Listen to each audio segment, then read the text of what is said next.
Instead of letting their struggling mobile gacha game die, Korean developer Hound13 fought off their publisher, Webzen, in court, stripped out every predatory microtransaction, and pivoted DragonSword into a fairly priced buy-to-play action RPG. To say that the cards were stacked against them is putting it lightly, but even against these staggering odds, the title got a massive second lease on life, racking up over 400,000 wishlists on Steam before launch. To get this game, now titled DragonSword Awakening, out the door and into players' hands is a miracle in and of itself.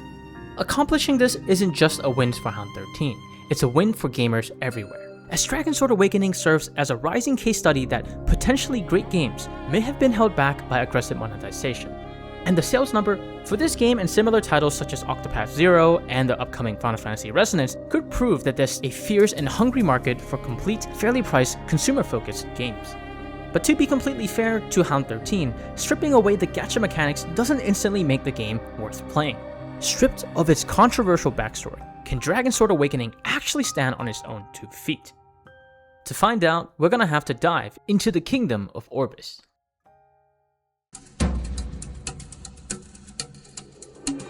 Wait, hold up. That's the wrong Orbis. My bad, I got a little bit too nostalgic. But if you are familiar with the Orbis that you see right now, let me know in the comments below, because we might be kindred spirits. Real quick, this video will be spoiler free.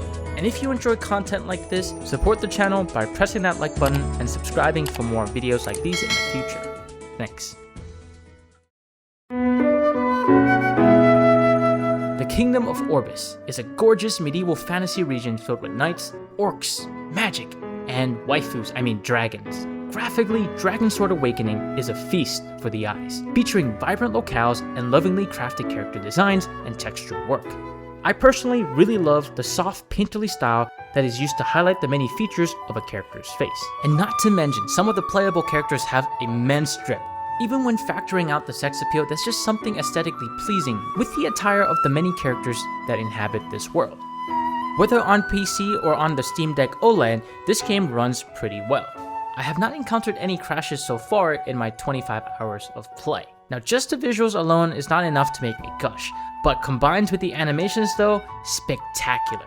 Especially the cutscene animations. They are so smooth and so spicy. Each spectacle is a pleasure to sit through and keeps you pushing forward to your next story objectives just to see what other cool, crazy cutscene that you'll get next. On the other hand, the music is uninspired at best and forgettable at worst.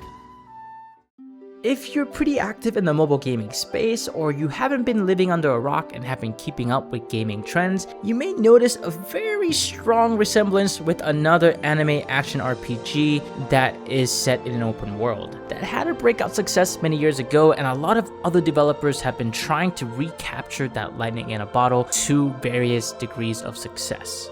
DragonSword Awakening is one of those games, and it wears those inspirations proudly on its sleeves, for better or worse. In this case though, I'd wager to say that the more like Genshin but better it is, the better it is for consumers overall. To be fair to Genshin Impact, on an objective level, it is a good game, marred by various levels of predatory microtransactions, but if you strip that away, it's a pretty solid game filled with content. Which is what DragonSword Awakening is looking to do with this pivot. It could be that game where if you want something just like Genshin Impact, but maybe with tighter combat and no microtransactions and progression that is fair to you, this could be it. Unabashedly, the map design and exploration of said maps in DragonSword Awakening invokes a major deja vu for me, as the exploration loop is heavily Genshin coded, or to the non-gacha players out there, it is very Breath of the Wild coded, where the open world that you get to explore will have a healthy mix of enemy camps, hidden bosses, hidden treasures, dungeons of varying complexities, light puzzles, mini-games or side quests, all sprinkled throughout.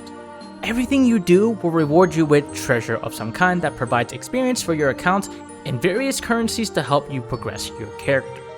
For the unfamiliar, the open world exploration wavers between cozy and chill to slightly mysterious to monotonous and boring. Sometimes it hits right, and sometimes it feels like busy work. Though, with the lack of a gating mechanic like stamina in traditional gacha games, players could choose to mostly ignore the open world if they so choose. For the more serious progression materials and currencies, you'll have to find and complete repeatable dungeons and bosses scattered throughout the land.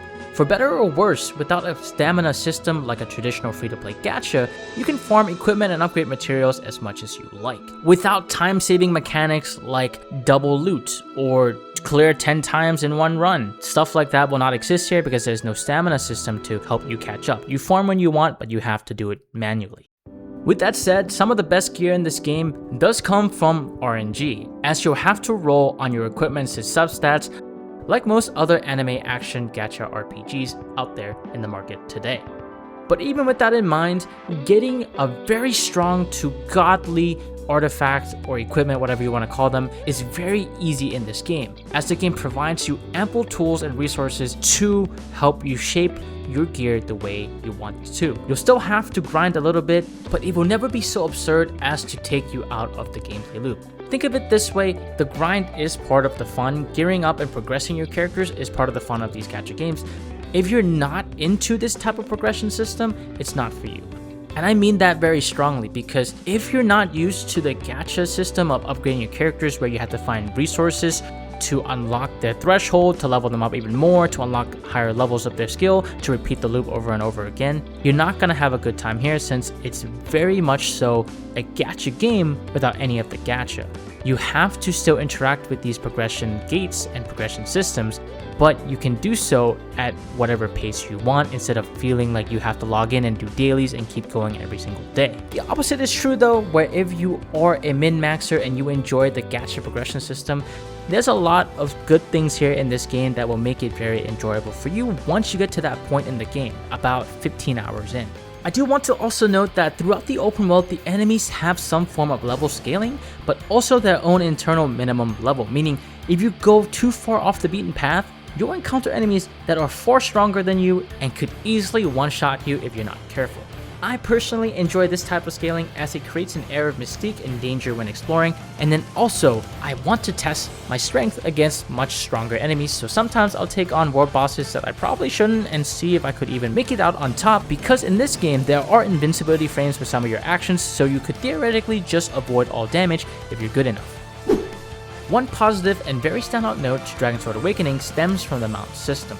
Much like a certain other open-world action RPG that pioneered this Metroidvania-like integration of mounts, where you need different mounts to scale different places, systems like wall climbing, gliding, underwater diving, and so on and so forth all stems from your ability to access these mounts. Different mounts can be obtained from going through the stories or unlocking titles, and the more of the same mount types that you unlock, the more abilities are granted to mounts of all types that you have.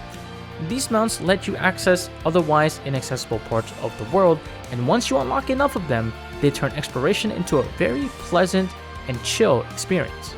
On a more controversial topic, I would have to say that the story is a little bit hit or miss. Not because the story is bad or anything, but it is a Korean first game, so all the voice acting in this game is Korean, and the text translations are not always correct. There's a lot of mismatching of sentences and words that make the story a lot more confusing than it is. Thankfully enough, the Korean voice acting and the tone and dialects plus the archetypical nature of these stories make it easy enough to follow if this is not your first rodeo, but it does make me really sad that if you are very nitpicky, you're gonna end up skipping everything, including the really cool cutscenes that are in this game, which is a shame.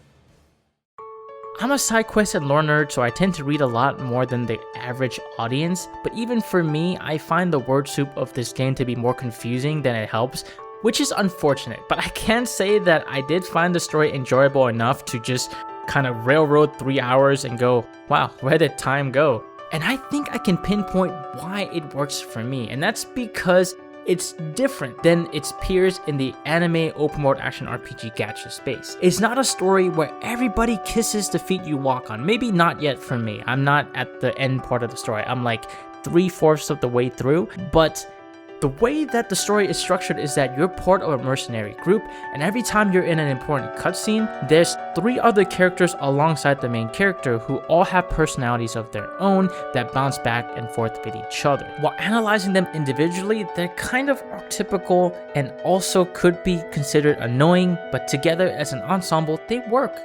As each of the characters help to ground the other characters out, which makes it a lot more enjoyable for me because you're not the solo hero who's gonna solve everyone's problem and everyone's gonna be happy with you and love you forever.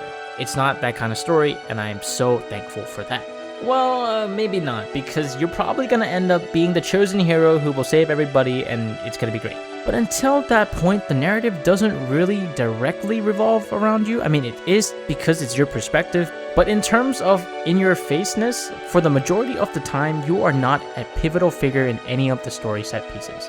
You are just a bystander, a witness, a reluctant hero, which helps to not only make the world feel more realistic, but also increase my immersion in the game as well. I find this way of storytelling, especially with a crew to banter with, a lot more enjoyable and reminiscent of an actual fully fledged RPG compared to a gacha game. Though I could be misinterpreting things, as the story script is a bit of a jumbled mess in English. But even so, I didn't find the story to be unpleasant. I actually found it to be pretty alright. That is, if you can forgive the way that it's told sometimes, as it is very much so a gacha game turned into a not gacha game. For example, you're gonna pick up a main story quest that will have you go into a building to talk to a person, to get out of the building, to talk to another person, and then talk to a person 3 inches away from that, and then talk to another person 6 inches away from that. Why couldn't this just be one simple cutscene and then move on? Simply, when it was a gacha game, it was just trying to pad out the playtime. To further emphasize this, there are a lot of other minor grading things that are in this game that exist because of its once gacha roots that if you can't forgive, then this game is probably not for you. Outside of the exploration and the story, the majority of your playtime will be filled with fights with the many denizens, creatures, and nefarious characters roaming Orbis. In this department, DragonSword Awakening did something a little bit weird for me. For the first couple hours of the game, I just wasn't feeling it, but with these types of games, I go in knowing that the first couple hours will be a tutorial or something of the sort. For gacha games and MMOs, who tend to favor long-term progression, the combat in the shape and form that everyone enjoys it is a combination of many different subsystems working together. The gear, the skills, the level unlocks, the classes, the characters, all of these things come together to meld into something more. That said though, I respect that, but if a game is not fun in the first 5 hours, I don't care if it becomes peak in the next 100 hours. For the majority of people, if it's not fun within the first hour, they're already gone. DragonSword Awakening can be easily misinterpreted as too simple, too easy, and too brain dead. The majority of your first few hours playing, there's not going to be a lot that you can actually do in the combat. You're just pressing buttons and things are happening and it's great. There's not a lot of individual agency within the character's kit from the starter characters that you get. Now, before I shoot myself in the foot, this game was designed to be simple, and simplicity is not a bad thing at all. However, even with simple systems, I'm always looking out for some extra hidden depth or spice that could really add to the gameplay appeal, and I was missing it for DragonSword Awakening for a little while, up until I analyzed the defensive options that players have in this game. Stick with me real quick because it's going to make sense really soon. So if you can avoid damage, you can deal as much damage as you want. That's the core crux of any action RPG.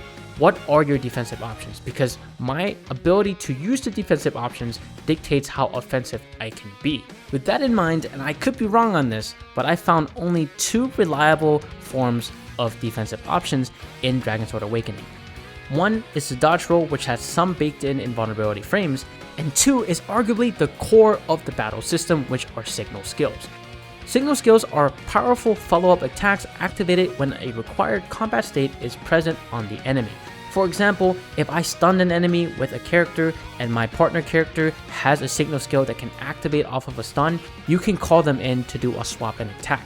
While doing this, my character that was on the field before could still be attacking if I use a skill with a long active animation. It is important to note that the active characters casting a skill can still be hit in this game. However, once you use a signal skill and they cease to become an active character, the characters that you are not controlling will finish up their animations, and during that time, they will take no damage whatsoever. They can still be interrupted, but they will not die from taking the hit, and that's really important. So if you want to land an attack with a very long windup, you're going to have to make smart use of signal skills to land these hits. And once you make a team that synergizes with each other and then start to utilize these signal skills to not only style and juggle your enemies, but also to phase through some crazy boss attacks, that's when the system is at its best. DragonSword Awakening's combat is simple, but it has an addictive, rhythmic forward momentum to it that has made it immensely more enjoyable for me, especially when compared to the first 2 or 3 years of Genshin Impact. A big bonus to DragonSword Awakening is that it is designed for aerial combat as well, with some characters excelling at air juggles. Now with team compositions, you can make optimal parties that gets to spam signal skills left and right and make the game easy mode. Don't get me wrong, that is very much a thing that you can do here since you have every character accessible to you without monetization or paywalls. However, I would strongly recommend playing with the characters that vibe with you the most and then seeing what kind of crazy combinations you can come up with on your own because it will be immensely more fun. Right now, I'm running a fire and ice team that is not the most optimal, but is immensely enjoyable to pull off. Additionally, every character plays a little bit different. Some are more simple and some have a lot of complex nuances to them that only gets more involved when you unlock or awaken more of their kit through the many upgrade systems that exist in this game. A really big annoyance for me is until you unlock the characters, you don't really know exactly what each of the characters can do unless you look at outside resources, and there's not a lot of information to go around, so it's been pretty hit or miss in terms of trying to research characters to unlock it online. But if you're interested in this game and you want to find a character to main and unlock first, I definitely would watch some gameplay footage to see which one clicks with you the most or which one you vibe with the most. On a final note, the developers have mentioned that there is a roadmap for this game. This game will be receiving several content updates in the future, ranging from new characters and stories to quality of life improvements. And I'd wager, depending on how successful the sales metric goes for DragonSword Awakening as an independent title, there is a potential of seeing multiple expansions in the years to come. To be clear, if you're not a fan of the general gameplay structure of games like Genshin Impact or Wuthering Waves, DragonSword Awakening is not going to change that for you. It is going to feel more of the same and you're not going to enjoy it at all. But adversely, if you enjoy gacha games or the gacha structure without the pay-to-win monetization, there's a chance you might enjoy this game, but it hinges on one more thing. Do you care about the community aspect of gacha games? That is, going to forums, debating and build crafting, and theory crafting for the next banner. Maybe you're into lore speculation or future updates. If you're into that side of the gacha space, you might not find it here. But then again, consider this. For less than half the price of an average gacha character guaranteed from 0% pity, you can unlock a full gacha game with every character unlocked to the highest potential and no stamina gating to lock you out of story content or grinding content that you can play offline at any time. There's also a very minor co-op aspect to it when farming hunts and raids, but I don't think it's worthwhile to get if you're just looking to play with friends. The immense appeal of this game would increase drastically if you can play through the entire game with a friend.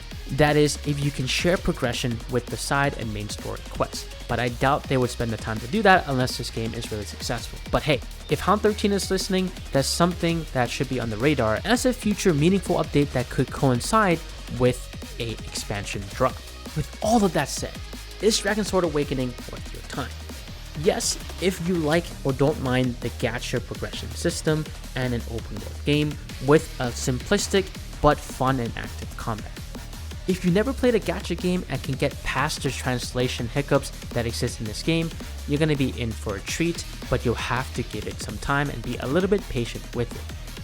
On the other hand, if you cannot stand gacha games or gacha progression systems, especially those of the open world variety, stay clear of this game. While the game no longer has any predatory microtransactions in it, the bones of this game is very much designed with monetization in mind. If you're not familiar with the gacha space, you're going to see so many different resources and currencies and ways to power up your characters, you're going to be scratching your head at what you're supposed to be doing most of the time. While DragonSword Awakening isn't for everybody, failure or success of this game could impact the gaming sphere as a whole. Games like Octopath Traveler 0, Final Fantasy Resonance, and DragonSword Awakening are all titles that were once gacha games that did not succeed. When these games fail, it's easy to assume that the gameplay just wasn't good enough. However, What if the many gameplay systems within the game were actually pretty good, but it was just too marred by being predatory in nature? As an action enjoyer, as an RPG enjoyer, and ultimately as an ex-gacha enjoyer who no longer plays any gachas, I find DragonSword Awakening to be very fun, very enjoyable, and well worth the $30 purchase. It has been helping me alleviate that gacha itch that I get every now and again, and funny enough, because it was originally a mobile title, I find the best place to play DragonSword Awakening is on my Steam Deck OLED on the go. But that's just my take. What are your thoughts on DragonSword Awakening? Do you find the gacha progression system to be a little bit too restrictive, or is that okay as long as you get a fully fledged open world to explore in an anime aesthetic? Let us know in the comments below. And if you played DragonSword Awakening, please leave your thoughts in the comments below to help your fellow gamers make an informed purchasing decision. For more fun reviews, check out this video on screen right now. My name is Varsona, and I'll see you in the next video.